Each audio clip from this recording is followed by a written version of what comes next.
चाहता हूं कि तमाम हमारे सेक्टर बूथ के जो पदाधिकारी हैं उनको ये अपने आप को मान लेना चाहिए कि आज कोई मेरा भाई प्रदेश का अध्यक्ष बन करके हमारे बीच में आया है।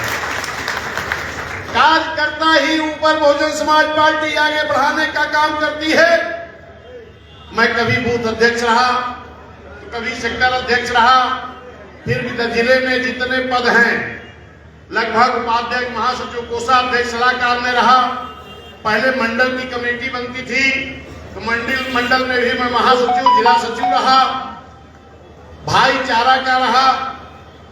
और मेरे सम्मानित साथियों, पहली बार जब बीबीएफ का गठन हुआ था तो मैं बीबीएफ का अयोध्या फैजाबाद का बीबीएफ संयोजक भी था।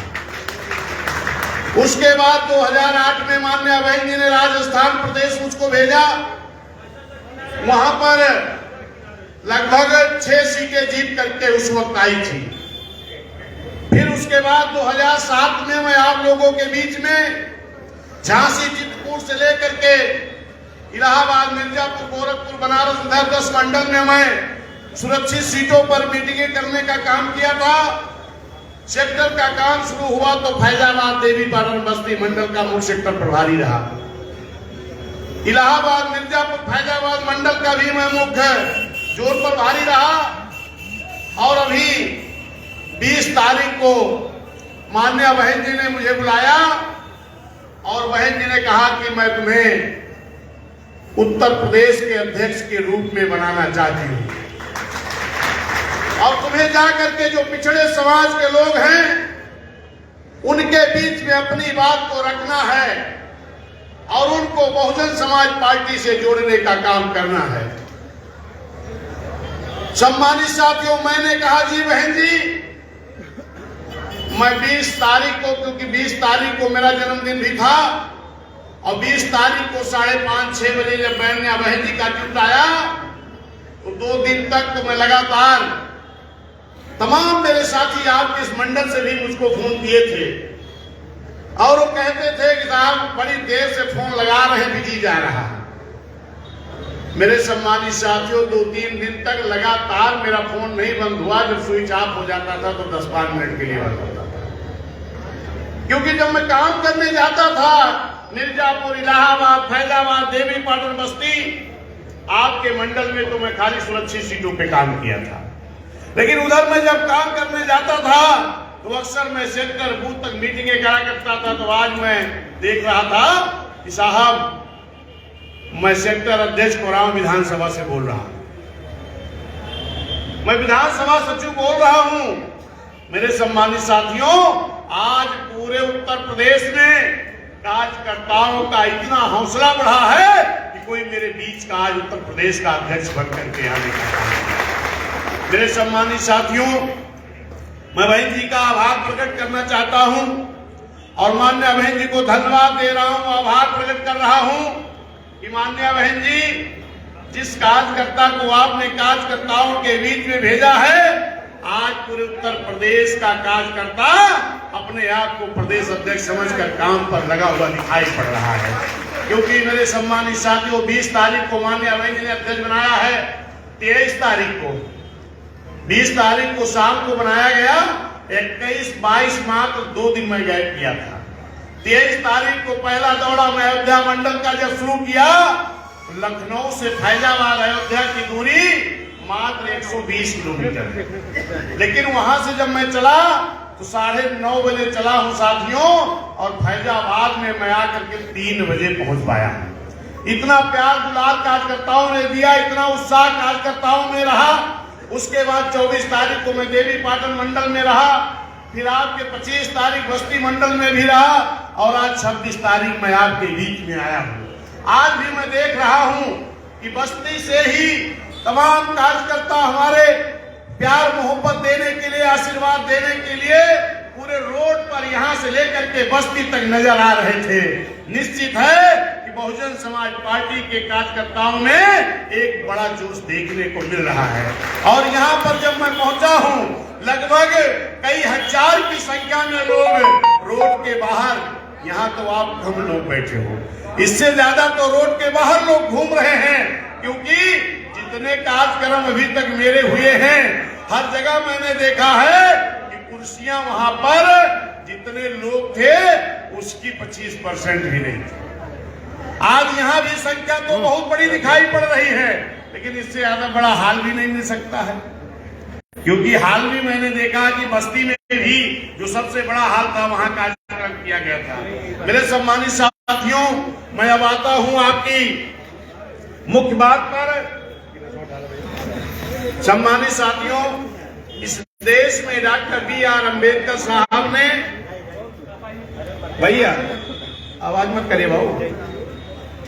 सम्मानित साथियों, डॉक्टर बी.आर. अम्बेडकर साहब ने इस देश का संविधान बड़ी मेहनत से बनाया है, और उस संविधान में मैं आपको ध्यान दिलाना चाहता हूं कि 3 एक ऐसे पॉइंट रहे हैं कि जिन पर उस कमेटी में जितने लोग थे वो कोई व्यक्ति सहयोग करने को नहीं तैयार थे। नंबर 1 थी डॉक्टर बी.आर. अम्बेडकर साहब बहनों के लिए, महिलाओं के लिए जो सम्मान की व्यवस्था उस संविधान में किए हैं, वो चाहे ब्राह्मण समाज की बहन बेटियां हो, चाहे क्षत्रिय समाज की हो, चाहे वैश्य समाज की हो, चाहे शूद्र समाज की हो, अगर बाबा साहब संविधान में व्यवस्था नहीं दिए होते तो आज की महिलाएं हमारी रोड पर राजनीति में, समाज में नहीं दिखाई पड़ती।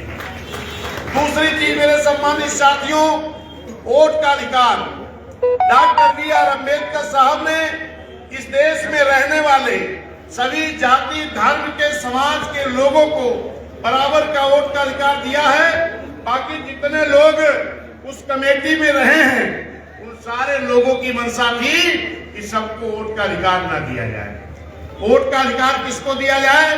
जिसके पास स्नातक शिक्षा हो, जिसके पास कई एकड़ जमीन हो, जिसके पास बड़ी लगान जमा करता हो।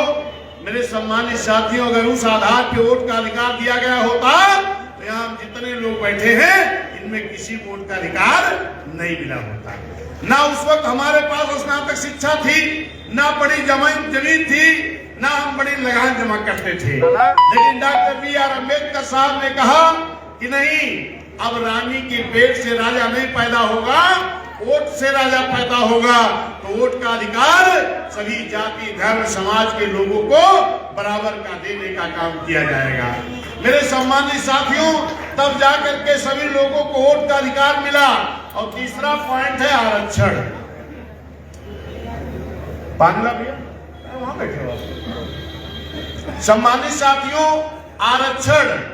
आरक्षण के लिए डॉक्टर बी.आर. अम्बेडकर साहब ने एक इस देश में जो गुलामी थी, एक तो अंग्रेजों की गुलामी थी और दूसरी इस देश में रहने वाले बड़े बड़े राजे रजवाड़ों की गुलामी थी, जिसको कहा जाता दोहरी गुलामी। अंग्रेजों के जो हिटलर थे उनसे बाबा साहब की सिफारिश करके कि इस देश में दोहरी गुलामी है, उसके लिए यहाँ पर एक साइमन कमीशन मंगाने का काम किया था। साइमन कमीशन किस लिए आया था? क्या काम था कि जो इस देश में आर्थिक रूप से, सामाजिक रूप से, राजनीतिक रूप से, शैक्षिक रूप से कमजोर लोग थे, उनका सर्वे डॉक्टर बी.आर. अम्बेडकर साहब ने साइमन कमीशन के द्वारा करवाने का काम किया था। लेकिन उस वक्त मेरे साथियों, जो तमाम लोग कहते हैं, हमारे पिछड़े समाज में अक्सर लोग चर्चा करते हैं कि बाबा साहब ने तो वो आरक्षण उस वक्त सिर्फ कास्ट को दिया था, तो ये गलत बात है।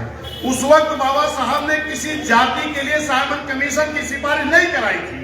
बाबा साहब ने कहा था कि इस देश में जितने लोग आर्थिक, सामाजिक, शैक्षिक और राजनीतिक रूप से कमजोर हैं, ये पिछड़े हैं, और जितने लोग हर तरह से आगे हैं वो अगड़े हैं। तो जो अगड़े और पिछड़े, उन पिछड़े लोगों का जब सर्वे शुरू हुआ, डॉक्टर बी.आर. अम्बेडकर साहब दिन भर कमेटी के साथ रहते थे और रात में पिछड़े लोगों के गांव में और मोहल्ले में जाते थे कि कल जब आपके गांव में साइमन कमीशन की कमेटी आएगी तो आप भी अपने आप को ये बता देना कि आर्थिक रूप से, शैक्षिक रूप से और सामाजिक रूप से हम भी कमजोर हैं, मेरा भी नाम इस सूची में दर्ज कर लो। वहीं पर चाहते थे, वो लोग भी उसी गांव में तुरंत जाके पहुंच जाते थे जो आपके आरक्षण के विरोधी थे, और जा करके कहते थे कि बाबा साहब तो आपके गांव में नहीं आए थे। कहीं नहीं, बाबा साहब आए थे। कहीं क्या कह करके गए हैं? कहीं बाबा साहब कह करके गए हैं कि कल जब कमेटी आएगी तो उसमें जितने लोग आर्थिक, सामाजिक, शैक्षिक, राजनीतिक रूप से कमजोर हो, अपना नाम उस सूची में दर्ज करा देना। तो वो लोग क्या कहे कि अगर आप सूची में नाम दर्ज करा दोगे तो आप तो नीच हो जाओगे, शूद्र हो जाओगे, अछूत हो जाओगे। मेरे सम्मानित साथियों, उन पिछड़े लोगों में जिन लोगों ने बाबा साहब की बात को मान लिया, उस सूची में नाम दर्ज करा दिया, वही लोग हो गए अनुसूचित जाति। और जिन लोगों ने नाम दर्ज कराया, समथल एरिया के लोग हो गए अनुसूचित जाति। और जो पहाड़ी क्षेत्र के थे, जो आपके मध्य प्रदेश के वाटर सोराव की विधानसभा, दूसरी विधानसभा के लोग रहे, ऐसे लोग जो पहाड़ी क्षेत्रों में रहे हैं, वो हो गए अनुसूचित जनजाति। जितने लोगों ने बाबा साहब की बात को माना, वो लोग सूची में नाम दर्ज कराए तो अनुसूचित जाति, अनुसूचित जनजाति हो गए, एससी और एसटी हो गए। और जिन लोगों ने बाबा साहब की बात को नहीं माना, वो क्या रह गए? पिछड़े के पिछड़े। हमने क्या कहा? सर्वे किसका हुआ था? जो पिछड़े थे। और जब पिछड़े जो बाबा साहब की बात को मान गए, वो सूची में नाम दर्ज करा दिए, तो वही हो गए अनुसूचित जाति, अनुसूचित जनजाति। और जिन लोगों ने बाबा साहब की बात को नहीं माना, वो रह गए पिछड़े के पिछड़े। उन्हीं को आज कहते हैं ओबीसी। दारा निषाद जी, विश्वनाथ पाल जी, ये मौर्य जी, ये प्रजापति जी, ये नाई जी, ये बढ़ई जी, ये लोहार जी, कुमार जी, विश्वकर्मा जी, राजभर जी, सैखवार जी, कुर्मी जी, यादव जी, ये पिछड़े क्यों रह गए? क्योंकि उस वक्त बाबा साहब की बात को नहीं माने। लेकिन धन्य डॉक्टर B.R. अम्बेडकर साहब, उन्होंने सोचा कि हमारा पिछड़ा समाज मेरे कहने के बाद भी पूरी तरह से मेरी बात को नहीं मान रहा है। चलिए, जो लोग मान गए वो तो सूची में चले गए, अनुसूचित जाति, अनुसूचित जनजाति में चले गए, उनको तो आरक्षण मिल जाएगा। लेकिन ये जो भोला भाला समाज है, जिनको दुश्मनों ने समझा दिया, जो इनको आरक्षण नहीं देना चाहते हैं, ये तो उनकी बात मान गया है। इसके लिए बाबा साहब ने क्या व्यवस्था किया कि आर्टिकल 340 के तहत एक के संविधान में जगह दे दिया कि फिर कभी जब इनकी जांच कराई जाएगी, फिर से इनके सर्वे होगा, गठन किया जाएगा आयोग के द्वारा, तब आरक्षण मिल जाएगा। मेरे सम्मानित साथियों, मैं आपको बताना चाहता हूं, काका कालेलकर आयोग के कमेटी के द्वारा 1952 में दोबारा फिर आपको आरक्षण देने की रिपोर्ट आ गई। लेकिन मेरे सम्मानित साथियों, पहली बार वोट कब पड़ा है? 1952 में। और देश की आजादी के बाद वोट पड़ने के बाद भी 52 में आपके पिछड़ों के लिए जो छूट गए थे, उनके आरक्षण के लिए काका कालेलकर आयोग की रिपोर्ट आ गई। लेकिन दुर्भाग्य की बात रही कि बाबा साहब ने एक चीज संविधान बना के सौंपते वक्त कहा था कि इस देश का संविधान मैंने बहुत अच्छा बनाया है, लेकिन अगर इसको लागू करने वालों की नीयत साफ नहीं रही तो अच्छा संविधान भी अच्छा काम नहीं कर पाएगा।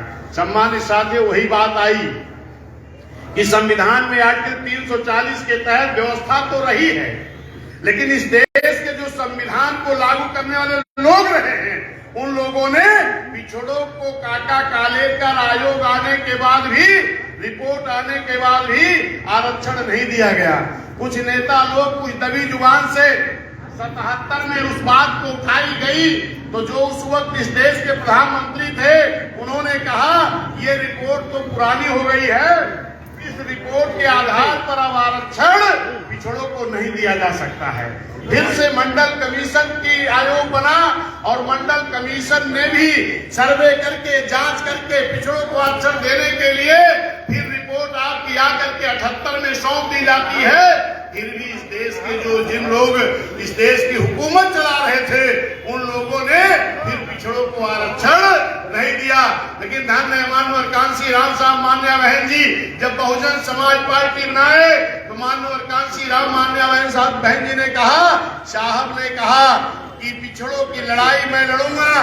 पहली बार पहली बार जब बिजनौर से मान्या बहन जी सांसद हुई, आजमगढ़ से रामकृष्ण यादव जी हुए, पंजाब से हरभजन सिंह लाखा जी हुए, तब मान्यवर कांशीराम साहब ने बहन जी से कहा कि अब आप जाकर के पार्लियामेंट के अंदर पार्लियामेंट को नहीं चलने देंगी और मैं वोट क्लब बोर्ड पर बहुत बड़ी रैली करूंगा और ये बहुजन समाज पूरे देश में रोड पर आंदोलन करेगा और तब तक करता रहेगा कि जब तक मंडल कमीशन लागू करो, वरना कुर्सी खाली करो।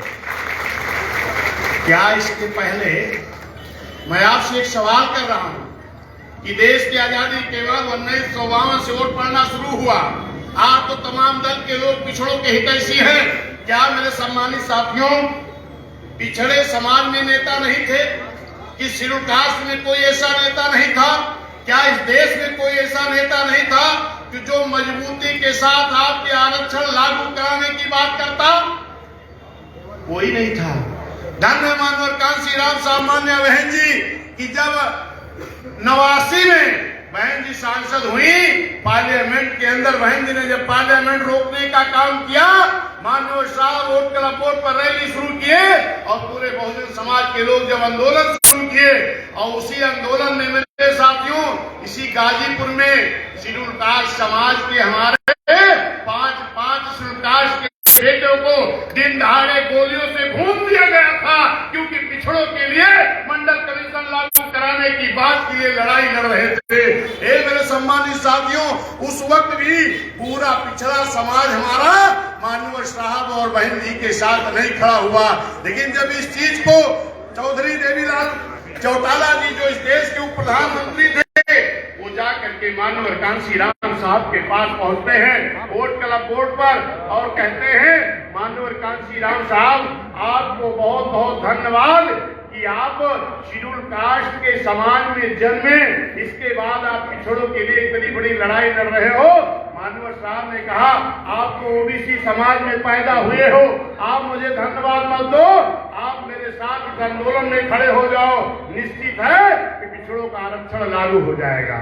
तब चौधरी देवीलाल चौटाला जी ने कहा कि राजा बीपी सिंह जी जो हैं हमको प्रधानमंत्री पद से हटा देंगे। तब माननीय कांशीराम साहब ने कहा कि ताऊ जी आपको तो वैसे ही भी हटा देंगे, लेकिन अगर आप पिछड़ों की लड़ाई में मेरे साथ खड़े हो गए, इस देश का मुस्लिम समाज, इस देश का पिछड़ा समाज, इस देश का शेड्यूल कास्ट समाज और इस देश के न्याय पसंद लोग, क्षत्रिय ब्राह्मण वैश्य यानी सर समाज के लोग आपको देश के कोई प्रधानमंत्री की कुर्सी पर भी बैठा सकते हैं। लेकिन इस बात को आप समझ जाओ, तब जब माननीय बीपी सिंह प्रधानमंत्री जी को इस बात का अंदाजा लगा कि लगता है कि चौधरी देवीलाल चौटाला जी भी वहां पहुंच गए हैं, माननीय कांशीराम साहब मान्य बहन जी इस बात पे अड़े हैं, तब उन्होंने आधा अधूरा आरक्षण मानने की तैयारी में लगे। तब यही जो भारतीय जनता पार्टी के लोग हैं, ये लोग उस वक्त बीपी सिंह सरकार को समर्थन दिए थे और तुरंत भाजपा के लोगों ने बीपी सिंह प्रधानमंत्री जी से कहा मैं आपसे समर्थन,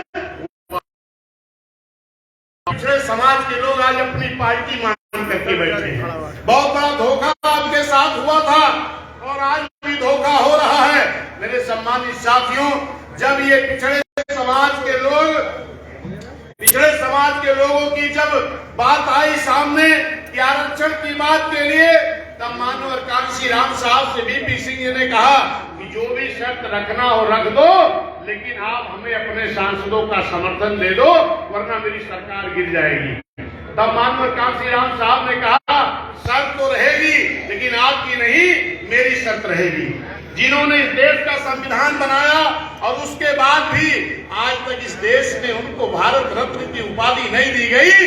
नंबर 1 बाबा साहब को भारत रत्न की उपाधि दी जाए, दूसरे बाबा साहब ने संविधान में आर्टिकल 340 के तहत व्यवस्था देने के बाद भी 90 और रिपोर्ट कब आई थी 52 में, 52 से 90 तक कई साल बीत गया, लगभग 38 साल, 38 सालों तक संविधान में व्यवस्था होने के बाद भी 52% बैकवर्ड को आरक्षण नहीं दिया गया, ये मंडल कमीशन लागू करके तुम्हें आरक्षण देना पड़ेगा। और दूसरी चीज, उस वक्त अडवाणी जी रथ यात्रा लेकर के निकले थे, उस पर माननीय कांशीराम साहब ने कहा इस देश में उन्माद नहीं फैलना चाहिए, इस देश में भाईचारा नहीं खत्म होना चाहिए, इस देश में भाईचारा पैदा होने के लिए उस रथ यात्रा को आपको रोकना पड़ेगा। बिहार में जनता दल की सरकार थी जिसके मुख्यमंत्री लालू यादव जी थे, तुरंत उन्होंने वहां पर उस रथ यात्रा को रोकने का काम किया माननीय वीपी सिंह जी ने, और तुरंत बाबा साहब को भारत रत्न की उपाधि मिली और पिछड़ों को आधा अधूरा आरक्षण मैं क्यों कह रहा हूं, क्योंकि साथियों जो उस वक्त बाबा साहब की बात को मान गए थे, साइमन कमीशन के वक्त जो अनुसूचित जाति अनुसूचित जनजाति में रहे उनको विधानसभा में भी आरक्षण है, लोकसभा में भी है, जिला पंचायत प्रमुख प्रधानी मेंबरी हर जगह पर है, नगर पालिका नगर पंचायत में भी है।